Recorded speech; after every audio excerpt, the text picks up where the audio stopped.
Graduation పూర్తయిందా? ఎడ్+ తో dream career start చేయండి. జపాన్లో జాబ్, 2 లక్షల జీతం. నమస్తే, నేను Kavitha. Welcome to I dream news and నిజాలు. ఏప్రిల్ 23న తమిళనాడులో 234 అసెంబ్లీ సెగ్మెంట్లకు గాను సింగిల్ ఫేజ్లో ఎలక్షన్ జరగబోతోంది. ఈ నేపథ్యంలోనే ప్రధాన పార్టీలు క్యాండిడేట్లను అనౌన్స్ చేయడంతో పాటుగా మేనిఫెస్టోలను కూడా రిలీజ్ చేస్తున్నాయి. వాళ్ళు చేస్తామని చెప్తున్నటువంటి ప్రామిసెస్ను కూడా అనౌన్స్ చేస్తున్నారు. ప్రధానంగా టీవీకే నుంచి సినీ నటుడు విజయ్ యూత్ని టార్గెట్గా చేసుకున్నారు. అండ్ స్టాలిన్ 500కు పైగా హామీలని ఇప్పుడు ఇవ్వబోతున్నారు. ఎలక్షన్స్లో గెలిచిన తర్వాత తాము ఏం చేస్తామో చెప్తున్నారు. ఎందుకని ఇంత ప్రతిష్టాత్మకంగా ఈసారి ఎన్నికలు జరగబోతున్నాయి, కీలకంగా ఎవరెవరికి మారుతున్నాయి? మనతో పాటుగా ఉన్నారు సీనియర్ జర్నలిస్ట్ సురేష్ కొచ్చాతిల్ గారు. సార్ నమస్తే. సో సింగిల్ ఫేజ్లో 234 అసెంబ్లీ సెగ్మెంట్లకు జరుగుతున్నాయి. ఒక హీట్ అనేది కనిపిస్తుంది. యూజువల్గా తమిళనాడు అనగానే ఆ పొలిటికల్ హీట్ విపరీతంగా ఉంటుంది. అందులో ఈసారి ఎండాకాలం ఇంకొక సడన్ న్యూ పార్టీ అనేది కూడా జాయిన్ అయిపోయింది. కరెక్ట్. ఎందుకంటే ప్రామిసెస్ ఇవ్వడం అనేది తమిళనాడులో చాలా మటుకు జయలలిత టైం నుంచి ఫేమస్. దానికన్నా ముందు కూడా ఉందనుకోండి. జయలలిత గారు వచ్చిన తర్వాత మిక్సీ కానీ, గ్రైండర్ కానీ, టెలివిజన్ సెట్లు కానీ ఇదన్నీ ఫ్రీగా ఇవ్వడం మొదలుపెట్టారు. తమిళనాడు ఎలక్షన్ సరే అన్ని రాష్ట్రాల్లో ఫ్రీబీస్ ఉన్నాయి, లేదని చెప్పట్లేదు. మహారాష్ట్రలో ఉంది, మధ్యప్రదేశ్లో జరిగింది, ఇక్కడ తెలంగాణలో ఉంది. మనం ఒక వెల్ఫేర్ స్టేట్ లాగా వెల్ఫేర్ స్టేట్ నుంచి ఒక ఏం చెప్తారు ఆల్మోస్ట్ బ్యాంక్రప్ట్ స్టేట్కి వచ్చేస్తున్నాం. దీనికి చాలా మటుకు ఫిగర్స్ కూడా ఉన్నాయి, దీని గురించి మాట్లాడుకోవచ్చు డీటెయిల్గా. కానీ ఇప్పుడు రీసెంట్గా ఈ అసెంబ్లీ ఎలక్షన్స్ గురించి ఒక ఆర్టికల్ వచ్చింది. దాంట్లో ఏం చెప్తున్నారంటే అస్సాం, వెస్ట్ బెంగాల్, తమిళనాడు, కేరళ, పుదుచ్చేరి కలిపి ఈ గవర్నమెంట్స్ అందరు కలిసి ఆల్మోస్ట్ 37,000 కోట్ల కొత్త స్కీములు అనౌన్స్ చేశారండి. 37,000 కోట్లు. కేరళ ఒకటి పక్కన పెడితే కేరళలో 3,000 కోట్లు అవుట్లే పెట్టారు. All schemes are announce between January and March. 20,000 కోట్లు ఈ పోయిన నెలలోనే అంటే ఫిబ్రవరిలోనే డిస్పర్స్ చేశారు. ఆలోచించండి వాళ్ళ పరిస్థితి ఏముండదు స్టేట్ గవర్నమెంట్ దాన్ని. ఇది చాలా మటుకు ఈ మోడల్ కోడ్ ఆఫ్ కాండక్ట్ వచ్చే ముందు ఇదంతా చేస్తారు. ఎందుకంటే వచ్చిన తర్వాత మీరు ఏం చేయలేరు అని చెప్పేసి. మనం స్టాలిన్ దాంట్లో చూస్తున్నాం. స్టాలిన్ ప్రామిసెస్ చేస్తున్న దాని ప్రకారం చాలా మటుకు స్టాలిన్ ఈసారి మీరు చెప్పినట్లు 515 ప్రామిసెస్ చేశారు చాలా మటుకు. దాంట్లో చాలా ఉన్నాయి. 3,000 పొంగల్ గిఫ్ట్ ఒకటి అది ఇచ్చారు ఆయన, ఇది వచ్చే ముందే ఇచ్చేశారు. Each rights card holding member కార్డ్కి శ్రీలంకన్ తమిళ్ క్యాంప్ వాళ్ళకు కూడా ఇచ్చారు. మన దేశ వాళ్ళు కాదు, శ్రీలంక వాళ్ళు కూడా ఇస్తున్నారు. అది కాకుండా ఈ టోటల్గా 2,22,00,000 మందికి ఈ రైస్ స్కీమ్ కూడా ఇచ్చారు. క్యాష్ కాంపోనెంట్ ఒకటి తమిళనాడులో చూస్తే మీరు ఈ ఫిబ్రవరి నెలలోనే అనౌన్స్ చేసిన దాని ప్రకారం 6,900 కోట్లు 6,900 కోట్లు ఇచ్చారనమాట. That is 3% of the states tax revenue దానికే వెళ్ళింది. సో దాని తర్వాత మీరు ఒక నెల తర్వాతనే మన జనవరి ఫిబ్రవరిలో చూసుకుంటే కూడా 5,000 రూపాయలు సహా 1,31,00,000 మహిళలకు కలంగార్ మల్లర్ ఉర్మిగే తొగై స్కీమ్ కింద ఇచ్చారన్నమాట. ఇది చెప్పుకుంటూ చాలా ఉన్నాయి ఇట్లాంటిది. అది కాకుండా ఈ సమ్మర్ అసిస్టెన్స్ అని చెప్పి 2,000 రూపాయలు ఇచ్చారు మళ్ళీ ఫిబ్రవరి మార్చ్ ఏప్రిల్లో కలిసి. టోటల్ పేఅవుట్ మేము చెప్పినట్లు 6,530 కోట్లు. సో దీనికి ఏం చెప్తారు అసలు ఎక్కడ ఎండ్ లేదన్నమాట. మీరు ఇది చూస్తే ఈవెన్ బెంగాల్లో కూడా ఉంది. మనం కావాలంటే ఇంకొక సెషన్లో బెంగాల్ గురించి సపరేట్గా మాట్లాడుకుందాం. ఎందుకంటే యూఆర్ ఫోకసింగ్ ఆన్ తమిళనాడు అనమాట. ఆల్రెడీ ఇక్కడ ఒక ఫ్రీ బస్ ట్రావెల్ ఉంది ఉమెన్కి తమిళనాడులో, మన దగ్గర కూడా ఉంది. అది కాకుండా కేఎంయూటీ కింద 1,000 రూపాయల క్యాష్ ట్రాన్స్ఫర్ కూడా చేశారు. కానీ ఇవాళ ఈ 515 ప్రామిసెస్లు చేసిన స్టాలిన్ వాళ్ళ పార్టీకి డిఎంకే తరఫు నుంచి ప్రామిసెస్ కానీ ఏఐడిఎంకే వైపు నుంచి ఈపీఎస్ గారు దాన్ని ప్రశ్నించారు. విజయ్ ఆయన ప్రామిసెస్ల మీద వెళ్తున్నాం, ఒక్కొక్కటి తీసుకుందాం మనం. ఇప్పుడు ఎగ్జాక్ట్లీ ఇప్పటిదాకా మనం టీవీలు, మిక్సర్ గ్రైండర్లు అనుకున్నాం, ఈసారి ఫ్రిడ్జ్లు కూడా ఇస్తున్నట్టున్నారు, అనౌన్స్ చేశారు. అంటే ఇప్పుడు ఏం చెప్పారంటే మహిళలకి 2,000 రూపాయలు ఇస్తుండే, అది నెలకు 1,000 రూపాయలు ఉండే 2,000 చేశారు. అంటే పేదవాళ్ళకి అనమాట. కానీ అది దానికి డెఫినేషన్ ఏం లేదు. మన దగ్గర తెలంగాణలో చూస్తున్నాం ఆల్మోస్ట్ మన పాపులేషన్ కన్నా ఈక్వల్ వైట్ రేషన్ కార్డులు ఉన్నాయి మన దగ్గర, విచ్ ఈస్ అ ఫ్రాడ్ కంప్లీట్గా. దాంట్లో మినిమం మీరు తీసేస్తే income tax pays, car owners, మిగతా 2 వీలర్ ఓనర్స్ అందరు తీసేస్తే మీకు 60 నుంచి 70% కార్డులు మీరు తీసేయచ్చు, కానీ తీయరు స్టేట్ గవర్నమెంట్. సో మన దగ్గర కోటి రేషన్ కార్డులు ఉన్నారు. సో మల్టిప్లై బై 4 crores అంటే మన పాపులేషన్ కన్నా ఈక్వల్ మన రేషన్ కార్డు మన దగ్గర ఉందన్నమాట, విచ్ ఇస్ నాట్ పాసిబుల్. కానీ సపరేట్ సబ్జెక్ట్, అది ఎవరైనా కోర్టుకి వెళ్ళి క్వశ్చన్ చేస్తేనే అది బయటపడుతుంది. చాలా ఈజీగా మీరు దాన్ని మీరు ట్రేస్ అవుట్ చేయొచ్చు. సో ఈ 515 ప్రామిసెస్లో ఒక ప్రామిస్ కొత్తగా ఏం పెట్టారంటే 8,000 రూపాయలు ఒక కూపన్ ఇస్తారంట. స్టాలిన్ వాళ్ళ పార్టీ ఎలక్ట్ అయితే 8,000 రూపాయల కూపన్, దాంతో మీరు వెళ్ళి పక్కన ఉన్న షాప్ నుంచి మీరు కావాల్సిన ఎలక్ట్రానిక్ గుడ్స్ వాడుకోవచ్చు, ఏదైనా కొనుక్కోవచ్చు, హౌస్ హోల్డ్ గుడ్స్ కూడా కొనుక్కోవచ్చు, రీప్లేస్ కూడా చేసుకోవచ్చు. ఇది ఒక ప్రామిస్ ఇచ్చారనమాట. ఈ పర్టికులర్ స్కీమ్ కింద కూడా దాని తర్వాత టీవీలు, రెఫ్రిజిరేటర్లు, వాషింగ్ మిషన్లు, మిక్సర్ ఏదైనా మీరు కొనుక్కోవచ్చు, microwave and induction cookers also. ఇంకోటి ఏంటంటే ఆయన కీ ప్రామిస్ చేసింది, ఈ ఫార్మర్స్కి, రైతులకి ఫ్రీ మోటార్ పంప్ సెట్ ఇస్తారంట. ఇవ్వడం ఒకటే కాదు, దాంతోపాటు ఫ్రీ ఎలక్ట్రిసిటీ ఇప్పుడు కూడా ఇస్తున్నారు. మీటర్లు పెట్టారు కొన్ని చోట్ల, ఆ మీటర్లు తీసేస్తారంట. ఫ్రీగా మీటర్ లేకుండా మీరు కరెంట్ నడిపించుకోండి, అంటే మీరు ఏమైనా చేసుకోవచ్చు, కరెంట్ని ఎన్ని యూనిట్లు కావాలంటే వాడుకోవచ్చు, దానికి కౌంటే లేదు. ఉచిత విద్యుత్తు అంటే మీరు అట్లీస్ట్ ట్రాన్స్ఫార్మర్ లెవెల్లో మీటర్ పెడితే మీకు తెలిసిపోతుంది ఎన్ని యూనిట్స్ వాడుతున్నారని. అది చేయట్లేదు, ఎందుకంటే అప్పుడు తెలిసిపోతుంది ఎంత మిస్యూజ్ అవుతుంది ఈ స్కీమ్ అని చెప్పి. మన దగ్గర చాలా మటుకు ఈ బ్యాటరీ ఛార్జింగ్ యూనిట్స్ అని మీకు కనిపిస్తుంది. సిటీ నుంచి ఒక 50 కిలోమీటర్ 100 కిలోమీటర్ దూరంలో ఈ మన దగ్గర నుంచి ఇన్వర్టర్ బ్యాటరీ ఛార్జింగ్కి తీసుకెళ్తారు. ఇక్కడ నుంచి చాలా మటుకు వందలాది బ్యాటరీలు పోతాయి డైలీ స్టేట్ నుంచి. తెలంగాణ వైపు కూడా చూడొచ్చు మీరు. అదంతా ఈ ఫార్మ్స్కి వెళ్ళి అక్కడ ఒక బిల్డింగ్ లాగా, చిన్న బిల్డింగ్ లాగా కట్టి అక్కడ ఈ బ్యాటరీ ఛార్జింగ్ నడుస్తూ ఉంటుంది కంప్లీట్గా. అంత మిస్యూజ్ జరుగుతుంది ఎలక్ట్రిసిటీ అనమాట. సో అట్లాంటిది తమిళనాడులో కూడా రీసెంట్లీ సుప్రీంకోర్టులో ఏదో కేసు వచ్చింది అనుకుంటా. సుప్రీంకోర్టు చాలా క్లియర్గా అడిగారు, మన గవర్నమెంట్ ఆఫ్ ఇండియా స్కీమ్ ప్రకారం మనం బిలో ప్రొడక్షన్ కాస్ట్ ఏమి ఇవ్వకూడదు ఎవరికి. ఇస్తే అందరికి ఇవ్వాలి వితౌట్ బ్లాంక్. అంటే మీరు బ్యాంక్రప్ట్ అయిపోతారు స్టేట్ గవర్నమెంట్ కంప్లీట్గా. మీరు ఎవరికైనా ఉచిత కరెంట్ ఇస్తే దానికి ప్రొడక్షన్ కాస్ట్ 3 రూపాయలు ఉందనుకోండి, లేకుంటే 2 రూపాయలు 70 పైసలు ఉంటే you have to charge that amount 270. ఎట్లా ఛార్జ్ చేస్తారు మీరు? మీకు తెలియదు ఎన్ని యూనిట్లు కన్జ్యూమ్ అవుతుందని. సో బ్లైండ్గా ఏం చేస్తారు, ఒక 7,000 రూపాయలు 8,000 రూపాయలు సబ్సిడీ అని చెప్పేసి ఎలక్ట్రిసిటీ బోర్డు వాళ్ళ డిస్ట్రిబ్యూషన్ కంపెనీస్కి ఇస్తారు. వాళ్ళు దాన్ని తీసుకుంటారు అంతే, వాళ్ళు ఏం చేయలేకపోతే. ఇక్కడ కూడా తెలంగాణలో కూడా అంతే బ్యాంక్రప్ట్ స్టేట్కి వచ్చేసారు. ఇది కాకుండా స్టాలిన్ గారు ఇంకా ప్రామిస్లు ఉన్నాయి. మోటార్ పంప్ సెట్ చెప్పాం మనం. ఇన్ఫ్యాక్ట్ అని చెప్పారు, మా పోల్ మేనిఫెస్టో ఒక సూపర్ స్టార్ అన్నమాట ఈ ఎలక్షన్లో అని చెప్తున్నారు. ఎందుకంటే ఇది ట్యాక్స్ పేయర్స్ డబ్బులు తీసుకొనే ఈ హీరోయిన్లు తయారవుతున్నారని చాలా క్లియర్గా తెలిసిపోయింది. ఈ కాకుండా ఈ ఫ్రీ బ్రేక్ఫాస్ట్ స్కీమ్ ఒకటి ఉంది సీఎం దాంట్లో, అది క్లాస్ 8 దాకా ఇప్పుడు వాళ్ళు పెంచుతున్నారు అనమాట. 8 దాకా, క్లాస్ 8 దాకా పెంచుతున్నారు. ఇది ఇట్లా ఉంటే దెన్ డెఫినెట్గా వాళ్ళు పక్కన ఇంకా ఉన్నారు కదా చాలా పార్టీలు, వాళ్ళు ఊరుకోరు కదా. సో ఈపీఎస్ ఒక అబ్జెక్షన్ చేశారు. ఆయన ఏం చెప్పారంటే 8,000 రూపాయలు కూపన్ ఇస్తారు చూడండి, ఇది పార్టీ ఫంక్షన్ ఈజ్ నడిమిట్లో కరప్షన్ కాబట్టి కరెక్ట్. అది ఎవరికి ఇస్తున్నారో ఏమి ఇస్తున్నారో ఎవరు కౌంట్ ఉండదు, అన్అకౌంటబుల్గా పోతుంది. అన్అకౌంటబుల్గా ఎవరు కావాలంటే వాళ్ళకి ఇచ్చేసుకుంటారు. 8,000 రూపాయలు మీరు కావాలంటే పక్కన షాప్కి వెళ్ళకుండా ఇంకో షాప్కి వెళ్తారు, అక్కడ పార్టీ వాళ్ళు పెట్టుకున్న షాప్ ఉంటుంది, అది అక్కడి నుంచి కొనుక్కుంటారు. So it's again a complete form of corruption అన్నమాట. ఇది as per you are seeing as per the వడికాల్ ఈపీఎస్ గారి కామెంట్ అన్నమాట. ఈ token will be distributed by DMK workers అంట before and demand a cut before. అంటే టోకన్లు ఇచ్చే ముందు వీరు డిఎంకే ఫంక్షనరీ ఎవరు ఉంటారో, ఎమ్మెల్యే ఉంటారో, కౌన్సిలర్ ఉంటారో వాళ్ళు ఒక కమిషన్ తీసుకుంటారని చెప్తున్నారు అనమాట. అండర్ ఏఐడిఎంకే అకౌంట్ వీళ్ళు ఏం చేశారంటే 10,000 రూపాయలు డైరెక్ట్గా అకౌంట్కి పంపించారు, విచ్ ఇస్ సెన్సిబుల్. ఎందుకంటే డైరెక్ట్ బెనిఫిట్ ట్రాన్స్ఫర్ అనగానే నడిమిట్లో ఏజెంట్ లేకుండా చేస్తున్నప్పుడు మీరు 8,000 రూపాయలు ఎందుకు కూపన్గా ఇస్తున్నారు? బహుశా వీళ్ళేమంటారు, పక్కన షాప్కి వెళ్తే మళ్ళీ డబ్బులు మళ్ళీ ఆనికి ట్రాన్స్ఫర్ చేయాలి కదా, కూపన్ వెళ్ళి ఇచ్చేస్తే అయిపోతుంది. ఈ ఫుడ్ కూపన్ బిజినెస్ అని చెప్పేసి యూకేలో ఒకటి ఉంది, సేమ్ సంథింగ్ వెరీ సిమిలర్. మన దగ్గర కూడా రేషన్ షాప్లో అది ఇంట్రొడ్యూస్ చేద్దాం అనుకున్నారు కానీ చేయలేదు.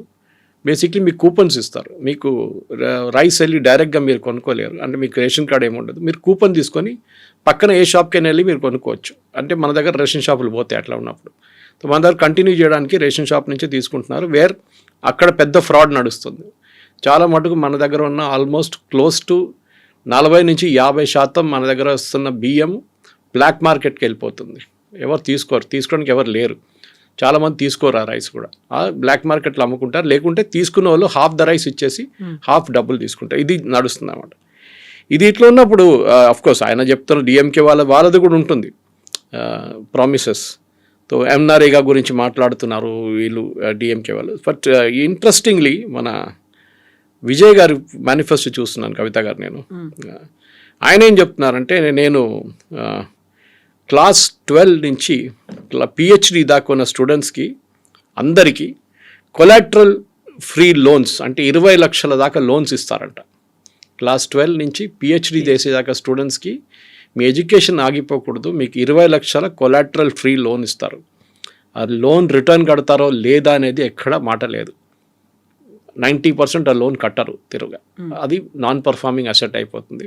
అది ఎవరి మీద వస్తుంది, ఎవరు లోన్ ఇచ్చారో వాళ్ళ పేరు మీద వస్తుంది. వాళ్ళు రేపు బ్యాంక్ నుంచి ఇంకో లోన్ తీసుకోలేకపోతారు.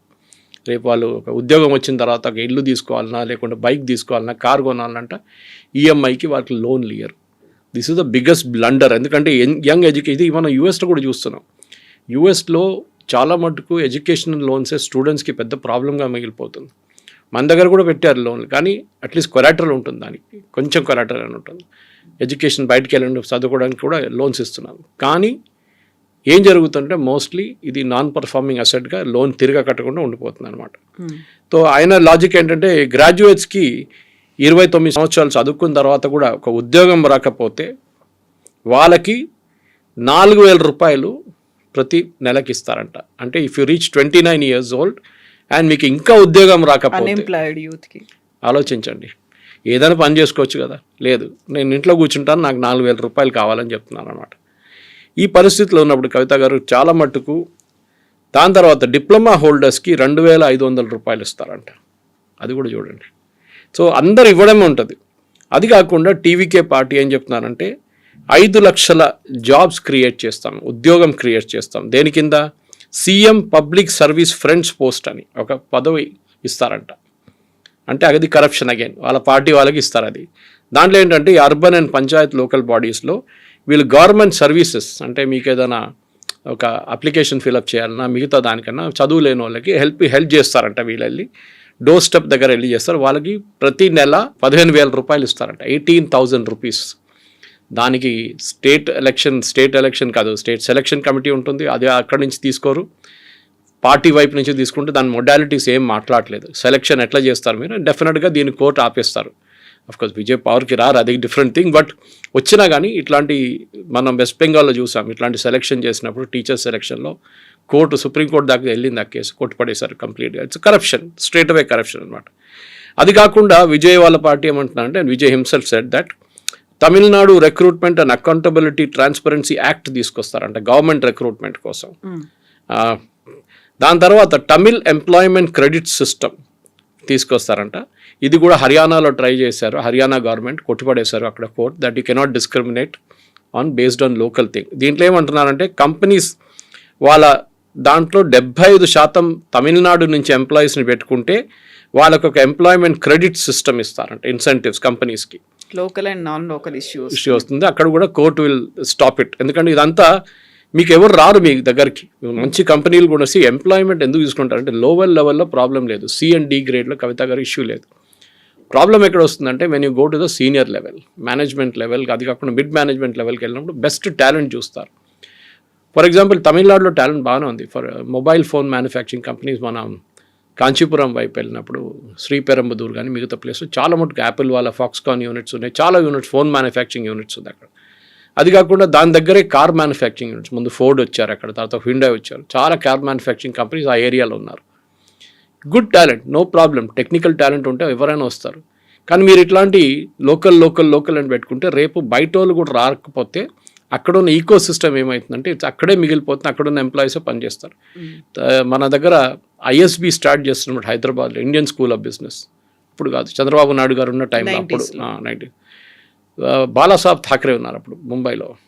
వీళ్ళు ఫైనలైజ్ చేసేసారు. ఐఎస్బి అనేది ఇండియన్ ఇండస్ట్రీ కలిసి స్టార్ట్ చేశారు.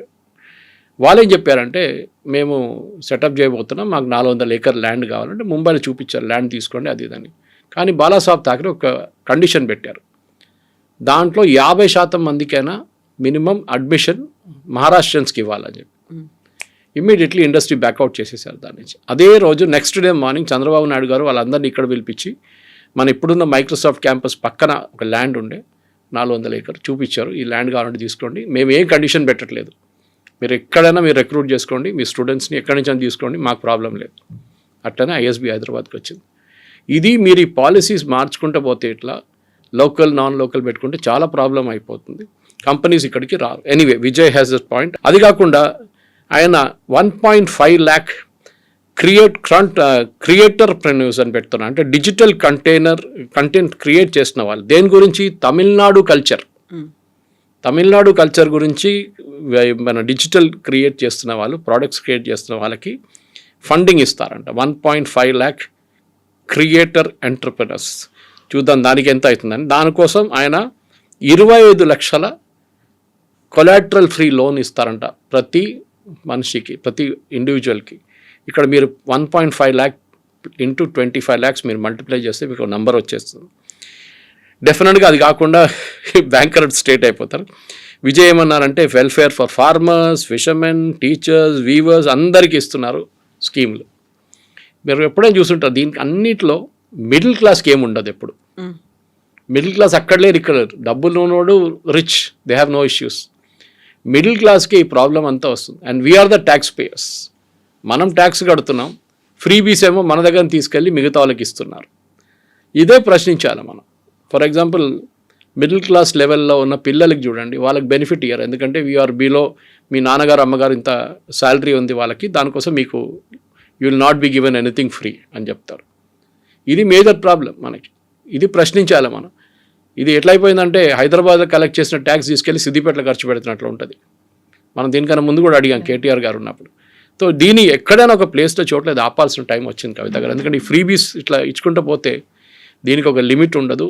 అది ప్రతి గవర్నమెంట్, నేను దీన్ని డిఎంకేని తప్పు పట్టట్లేదు, అది మీరు బీజేపీ ఉండొచ్చు, లేకుంటే మహారాష్ట్రలో ఉన్న బీజేపీ గవర్నమెంట్, మధ్యప్రదేశ్లో బీజేపీ గవర్నమెంట్, ఎక్కడైనా కానివ్వండి.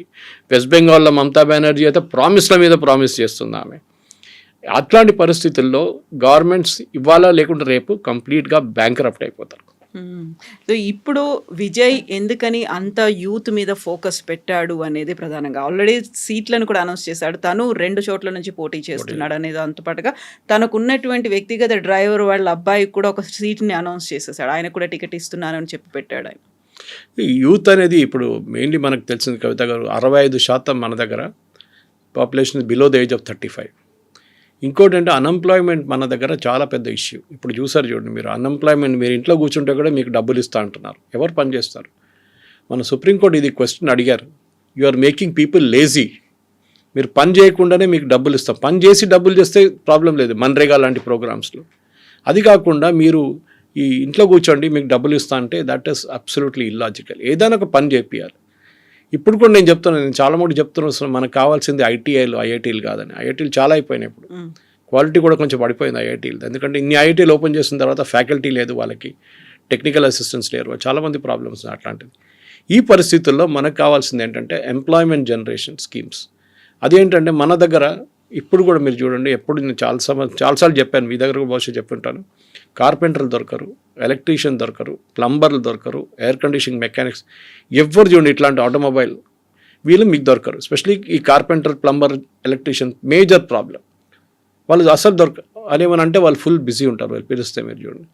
మా దగ్గర కూడా చూసాను, మా పని మనిషి ఇంకా ముందున్న పని మనిషి వాళ్ళ అబ్బాయిని నేనే చదివించాను ఐటీఐలో. అంతా చేసిన తర్వాత ఆయన ఎప్పుడు పిలిస్తే వాడు అంటాడు, సార్ నేను ఫుల్ బిజీ ఉన్నాను సార్, ఎల్లుండి వస్తాను సార్ అంటాడు. రాడని చెప్పాడు, ఎల్లుండి వస్తా సార్ అంటాడు. ఐ పిటీ విత్ హిమ్, ఎందుకంటే వాళ్ళ వైపు నుంచి వాళ్ళ పని వాళ్ళు చూసుకుంటున్నారు, వాళ్ళకి కావాల్సిన డబ్బులు వాళ్ళు సంపాదించుకుంటున్నారు. 3 పెట్టుకున్నాడు వాని కింద, మేస్త్రి అయిపోయాడు. This is what we need. మనం కావాల్సింది ఏంటంటే మన వాళ్ళని ఎంప్లాయ్మెంట్. కానీ మన దగ్గర ఒక యాటిట్యూడ్ ఉంది, ఎస్పెషలీ తెలుగు స్పీకింగ్ స్టేట్స్లో కవిత గారు. నాకు ఒక ఐటీ ఉద్యోగం కావాలి, నేను ఒక ఏసీ రూమ్లో కూర్చోవాలి, వైట్ కాలర్ జాబ్ కావాలి, నేను ఇట్లాంటి పనులు బైక్ మీద తిరగడము, అత్తగడము, ఇక్కడ వెళ్ళడం నేను చేయను, మెకానిక్ పనులు చేయను. ఇది మేజర్ ప్రాబ్లం అన్నమాట వీళ్ళన్నింటిలో. ఇట్లాంటి ఇష్యూలోనే మనం చూడాల్సింది ఏంటంటే మన యంగ్స్టర్స్కి ఉద్యోగం ఎక్కడి నుంచి మనం ఇవ్వబోతున్నాను అని చెప్పేసి దానికోసం ఉన్న స్కీములు తీసుకొస్తే బాగుంటుంది. నేను దాన్ని వ్యతిరేకించను. ఏ గవర్నమెంట్ కానీ స్కిల్ డెవలప్మెంట్లో ఇప్పుడు ప్రధానమంత్రి కౌశల్ యోజన ఉంది. దాని కింద మీకు ట్రైనింగ్ ఇస్తారు.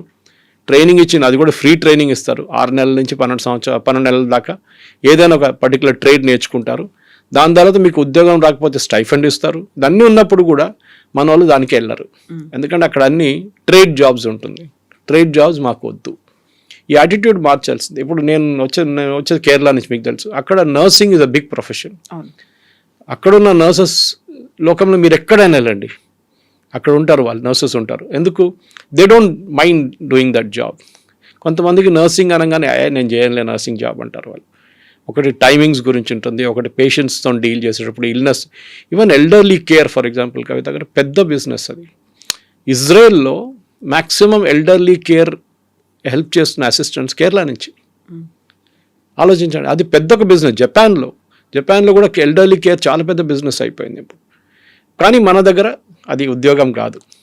మోదీ గారు ఒక టైంలో చెప్పారు, పకోడా ఫ్రై చేసిన వాళ్ళు కూడా బిజినెస్ చేస్తారు బాగానే అని. కరెక్టే అది. కానీ మనకు అది నచ్చదు. మనకి ఫ్రీబీలు. మీరు ఒక అసెట్ క్రియేట్ చేస్తే ఇష్యూ లేదు. ఫర్ ఎగ్జాంపుల్ ముద్రా లోన్ తీసుకోండి. ముద్రా లోన్ తీసుకున్న మన దగ్గరే తెలంగాణలోనే almost 1/4 of the population Mudra లోన్లోనే తీసుకున్నాం. చాలామంది ఉన్నారు. నేను కలిశాను కూడా వాళ్ళని. ఒక మహిళ 5 కుట్టు మిషన్ తీసుకుంది, 2 షిఫ్ట్లు నడిపిస్తుంది ఆమె. అట్లాంటి 10 మందికి ఉద్యోగం ఇస్తుంటే దానికి ఒక వాల్యూ అడిషన్ ఉంది. మీరు స్కిల్ డెవలప్మెంట్ మాట్లాడినప్పుడు కూడా ఈ మహిళలు స్కిల్ ఇస్తే బాగుంటుంది. ఒక లిజ్జత్ పాపడ్ ఎక్కడి నుంచి మొదలైంది మన అందరికీ తెలిసిన స్టోరీ. అది చాలా పెద్ద సక్సెస్ స్టోరీ అయిపోయింది. అట్లాంటి మనం ఎందుకు చేయట్లేదు? మీరు you give the money but demand some workout of, అంటే ఏదైనా ఒక ఉద్యోగం చేయాలి మీరు అని చెప్పాలి. ఈ ఫ్రీ బిల్ ఇచ్చుకుంటూ పోయి మీరు 5-8 వేల రూపాయలు తీసుకెళ్ళి మిక్సీలు కొనుక్కోండి, గ్రైండర్లు కొనుక్కోండి. What is the value addition? Nothing. మీరు పని చేయండి. మీరు ఇట్లాంటి మీ విలేజ్ కమిటీని పెట్టండి, అక్కడ మీరు క్లెన్లీనెస్ అప్కీప్ చేయండి, అక్కడ ఉన్న స్వీపర్స్ని మీరు చూసుకోండి. దాన్ని బట్టి మీకు ఇంత డబ్బులు ఇస్తా ఉంటే there's a logic behind it. ఒట్టిగా ఏం చేయకుండా నాన్ ట్యాక్స్ పేయింగ్ అంటే చూడండి, అక్కడ కూడా వాళ్ళు చాలా క్లియర్గా తీసుకొచ్చారు స్టాలిన్ గారు. నేను చెప్పడానికి మర్చిపోయాను, క్లాస్ పెట్టారు ఆయన, స్టార్ పెట్టారు దాని పక్కన. ఏంటి? మీకు 8,000 రూపాయలు కావాలంటే you should be a non tax paying lady. ఆలోచించి, అంటే ట్యాక్స్ పేయింగ్ లేడీ దగ్గర నుంచి డబ్బులు తీసుకొని నాన్ ట్యాక్స్ పేయింగ్ లేడీకి ఇస్తున్నారు. కష్టపడి పనిచేసే ఒక లేడీకి ఇన్సెంటివ్ లేదు వాళ్ళకి. ఇది చాలా బాధ అనిపిస్తుంది. ఎందుకంటే ఇట్లాంటి ఫ్రీబీస్తోనే వీళ్ళు ఎలక్షన్స్ గెలుస్తున్నారు. దాని తర్వాత ఎలక్షన్ రోజు ముందు రోజు వెళ్ళి అందరికి డబ్బులు ఇచ్చి మందు ఇచ్చి ఓట్లు వేయించుకుంటారు. మన democracy I think it is failed. నేను దీంట్లో అందరిని తప్పు పడుతున్నాను, ఒక్కరినేను కాదు, అందరిని తప్పు పడుతున్నారు.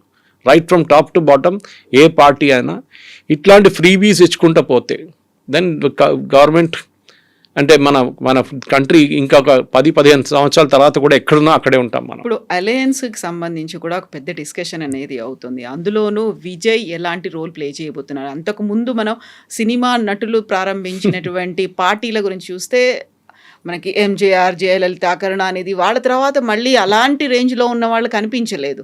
ఇప్పుడు విజయ్ టీవీకే పార్టీ ఎంత క్రూషియల్ అవుతుందా, లేకుంటే పట్టించుకోరా? ఎలా ఉంటుంది అక్కడ సిచ్యువేషన్ అనేది? ఇప్పుడున్న ఒపీనియన్ పోల్స్ ప్రకారం విజయ్ వాళ్ళ పార్టీ టీవీకేకి 6-7% ఓట్లే వస్తుంది. ఇది పెద్ద ప్రాబ్లం కాబోతుంది. సెంగోటియన్ లాగే వాళ్ళని పెద్ద సీనియర్ లీడర్ని తీసుకున్నారు ఇంకో పార్టీ నుంచి. కానీ ఒక సెంగోటియన్ అందరిని తీసుకురాలేదు. బూత్లో 243 బూత్లు ఉన్నప్పుడు మీకు ఆ బూత్లో ప్రతి బూత్లో కమిటీ మెంబర్స్ ఉండాలి, ప్రతి బూత్లో లోకల్ లీడర్స్ ఉండాలి. అది లేదు. అది అక్కడే ప్రాబ్లం వస్తుంది. అది అన్నామలై గారు చేశారు బీజేపీ కోసం, చాలా బాగా చేశారు. కానీ పాప ఆయన ఈ ఎలక్షన్లో పక్కన పెట్టేశారు ఎందుకో. నిన్న ప్రధానమంత్రి గారు వచ్చినప్పుడు కూడా కోయంబత్తూర్ ఎయిర్పోర్ట్కి అన్నామలై గారు వెళ్ళలేదు. Maybe he has his difference of opinion and with the party, కరెక్టే. కానీ ఆ బూత్ లెవెల్ వర్కర్స్ రాకపోతే కవిత గారు ఈ మన విజయ్ పార్టీ కానివ్వండి ఏ పార్టీ అయినా, బికాజ్ మీరు చూడండి జయలలిత, ఎంజీఆర్ మీరు చెప్పిన పేర్లలో దేవర్ స్టార్ క్రౌడ్ పుల్లర్స్ ఏమైనా కానివ్వండి. అది వాళ్ళకి ఆరా ఉండే, ఒక కరిష్మా ఉండే. తమిళనాడులో మీరు ఈ చూసిన పొలిటీషియన్స్కి అదే టైంలో మీరు కేరళకు వచ్చినప్పుడు ప్రేమ్ నసీర్ గారు ఫస్ట్ ఈ పోటీలో దిగారు. He was a super star of that age. NT Rama Rao టైంలో ఆయన ఎలక్షన్లో ఫ్లాప్ అయ్యారు కంప్లీట్గా. అక్కడ వాళ్ళు పట్టించుకోరు. సరే సురేష్ గోపి గారు గెలిచారు, అదంతా ఓకే. బట్ ఓవరాల్గా చూస్తే ఎంజీఆర్ లోకల్ కూడా కాదు, ఆయన he is from Malayali born in Ceylon. Jayalalithaa Karnataka నుంచి. అట్లాంటి పరిస్థితుల్లో వాళ్ళు తమిళనాడుకు వచ్చి అక్కడ ఎలక్షన్ గెలవడం, even Rajinikanth can take it. Of course ఆయన పొలిటిక్స్ రాలేదు, ఈజ్ అ మహారాష్ట్రియన్, కానీ యాక్సెప్ట్ చేశారు తమిళనాడు వాళ్ళు. సో ఈ లోకల్ నాన్ లోకల్ ఎక్కడ కూడా వస్తుంది. విజయ్ వాళ్ళ పార్టీ నా అంచనా ప్రకారం, I may be wrong, but ఇప్పుడు వస్తున్న ఒపీనియన్ పోల్స్లో గ్రౌండ్ పోల్స్లో ఏం చెప్తున్నారంటే ఆయనకి 6-7% ఓట్లే వస్తుంది. దాంతో ఒక్క సీటు కూడా రాదు వాళ్ళకి.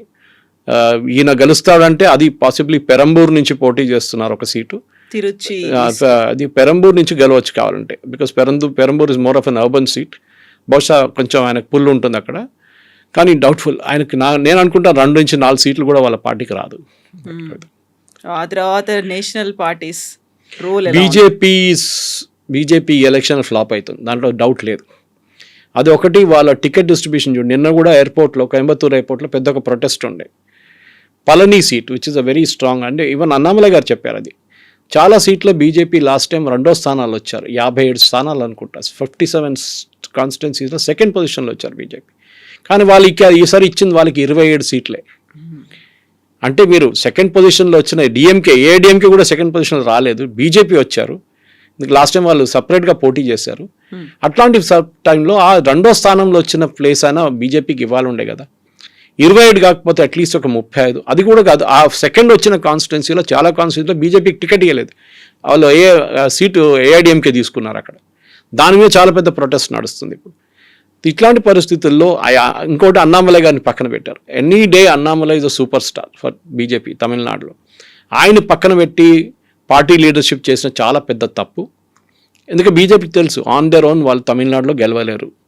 అది మన ఇప్పుడు కాదు, ఇంకా 30 సంవత్సరాలైనా బీజేపీ అక్కడ గెలవడానికి చాలా తక్కువ వచ్చాయి. ఎందుకంటే ద్రవిడియన్ మెంటాలిటీ చాలా మటుకుంది. Anti Hindi, anti north Indian, బీజేపీకి నార్త్ ఇండియన్ పార్టీ అని చూపించి వాళ్ళని ఓటు వేయడం కూడా చాలా ట్రై చేస్తారు డిఎంకే వాళ్ళు కానీ ఏఐడిఎంకే వాళ్ళు కూడా.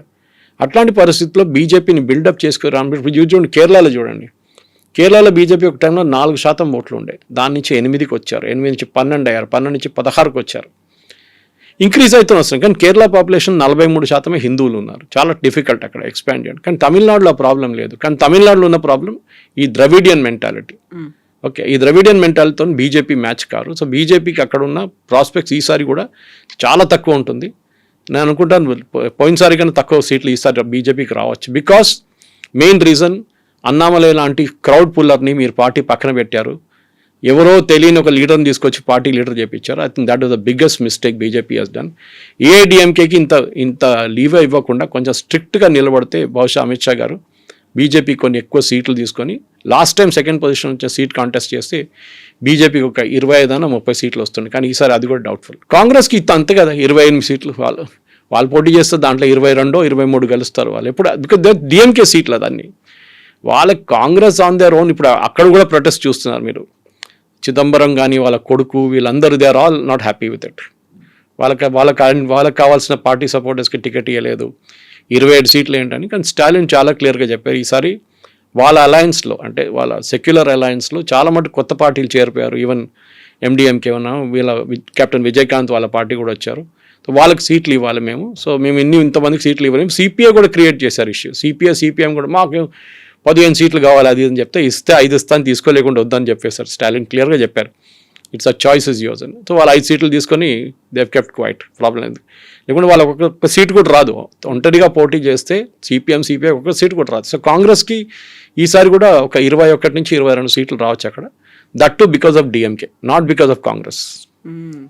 సో అక్కడ regional parties versus national parties ఉంటుంది. ఆ తర్వాత స్టార్డమ్ ఎంత దాకా పుల్ చేసుకొని తీసుకొస్తుంది.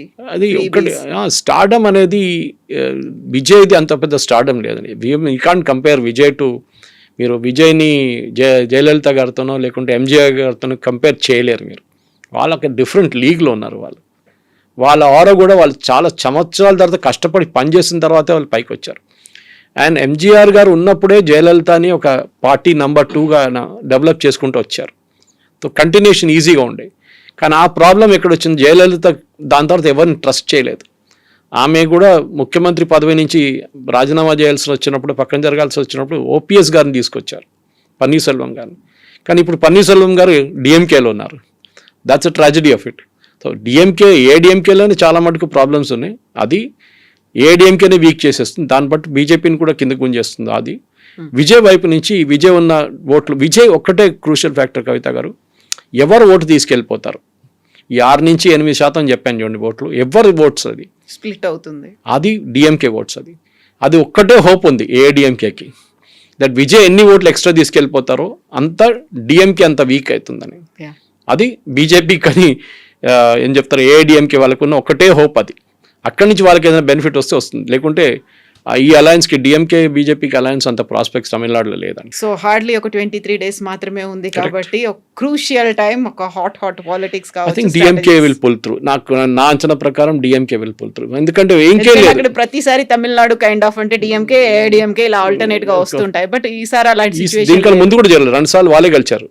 ఓకే, జయలలిత గారు చనిపోయిన తర్వాత డిఎంకే ఎప్పుడు ముందు డిఎంకే గెలుస్తూనే వస్తున్నారు, ఏఐడిఎంకే ప్రాస్పెక్ట్స్ లేదు. అంటే మీరు ఒక లీడర్షిప్ లెవెల్లో ఎంజీఆర్ గారిని, జయలలిత గారిని, దాని తర్వాత మీరు ఈపీఎస్ని తీసుకొస్తే is nowhere, is a nobody absolutely. And especially తమిళనాడులో కూడా మనలా క్యాస్ట్ పాలిటిక్స్ చాలా ఉన్నాయి. గౌండర్స్ ఉన్నారు, అది ఉన్నారు, సదర్న్ తమిళనాడు సపరేట్ పాలిటిక్స్ ఉంది. ఈవెన్ విత్ ఇన్ డిఎంకే మీరు చూడండి, వాళ్ళ ఫ్యామిలీ యునైటెడ్గా లేరు. అఫ్కోర్స్ నిన్న మేనిఫెస్టోలో కనిమొഴി వాజ్ ఆల్సో దేర్, అదొకటి ఉంది. కానీ వాళ్ళ ఫ్యామిలీలో కూడా అంత పెద్ద కోఆపరేషన్ లేదు. కానీ అక్కడ సూపర్ స్టార్ స్టాలిన్ ఆయన నడిపిస్తున్నారు పార్టీ. ఆయన పక్క ఆయన నెక్స్ట్ ఇన్ కమాండ్ కూడా ఆయన ఆల్రెడీ సెలెక్ట్ చేసుకున్నారు వాళ్ళ కొడుకుని. సో వాళ్ళ కంటిన్యూషన్ అవుతుంది అదే ఫ్యామిలీలో. Tamil Nadu politics is all about super stars. అది మనం మర్చిపోకూడదు. ఇది బీహార్ యూపీ లాగా కాదు, ఇది it's a different ball game all together. So ఆ సూపర్ స్టార్ సినిమా వాళ్ళ అయి ఉండాల్సిన అవసరం లేదు, పొలిటికల్ సూపర్ స్టార్స్ అయి ఉండొచ్చు. ఫిలిం కనెక్షన్ ఉన్న వాళ్ళైతే ఉంటుంది బాగా. End of the day Karunanidhi script రైటర్గా ఉన్నారు, ఎంతో పెద్ద పెద్ద స్క్రిప్ట్ రాశారు సినిమాల కోసం. వాళ్ళకి ఫిలిం టచ్ ఒకటి ఉంది వాళ్ళ పార్టీకి, లేదని కాదు. కానీ తమిళనాడులో ఇప్పుడు మెయిన్లీ ఒక ఫ్రీబీ కల్చర్, అది అన్ని స్టేట్స్లో ఉంది. Again I'm repeating. అది కాకుండా అక్కడ నెక్స్ట్ ఉన్నది ఏంటంటే మెయిన్లీ ఒక యాంటీ హిందూ మైండ్ సెట్ ఒకటి ఉంది, అదే పనిచేస్తుంది. దానికోసం సనాతన ధర్మ డెంగ్యూ లాగా మలేరియా అని చెప్పి మన స్టాలిన్ కొడుకు చెప్పాను, ఉదయనిధి స్టాలిన్ చెప్పారు చూడండి. అది ఇంకేదైనా స్టేట్లో చెప్తే అది పెద్ద ఇష్యూ అయిపోతుంది. కానీ తమిళనాడులో ఏం కాలేదు. దాంతోనే అర్థమైపోతుంది అక్కడ ఉన్న ఓటర్ మెంటాలిటీ ఏంటని మీకు చాలా క్లియర్గా తెలిసిపోతుంది అనమాట. వాళ్ళు ఓటేస్తారు, బట్ ఈ 60s నుంచి ఉన్న యాంటీ హిందీ అజిటేషన్ ఉంది చూడండి, అది ఇప్పుడు కూడా రెగ్యులర్గా వీళ్ళు పైకి తీసుకొని వస్తారు. వాళ్ళు చూడండి హిందీ ఇంపోజిషన్ అంటారు. ఇది వాళ్ళ వైపు నుంచి ఉన్న పెద్ద ఒక గేమ్ ప్లాన్, పెద్ద ఒక ట్రంప్ కార్డ్ అక్కడ ఉన్న ద్రవిడియన్ పార్టీస్కి. Thank you very much. And for more videos, Please subscribe to iDream. Please subscribe to iDream. Please subscribe iDream. And please subscribe to iDream. For more videos, subscribe to iDream. please like, share and subscribe to the channel. Congratulations, iDream. Subscribe to iDream. Subscribe to iDream. So subscribe to iDream Media. iDream ki iDream team andarki huge congratulations. Please subscribe iDream Media. Please subscribe to iDream. Subscribe iDream. Please subscribe to iDream. iDream అంటే నా కళల channel subscribe చేసుకున్న నోరు తిరుగుతలేదు, మీరైతే గంట గుర్తు కొట్టండి. For more such videos, please subscribe to iDream. Subscribe to iDream. Please subscribe to iDream. Please subscribe iDream Media. Please do subscribe to iDream. Please subscribe to iDream Media. For best entertainment and information, please subscribe iDream. And don't forget to subscribe to iDream.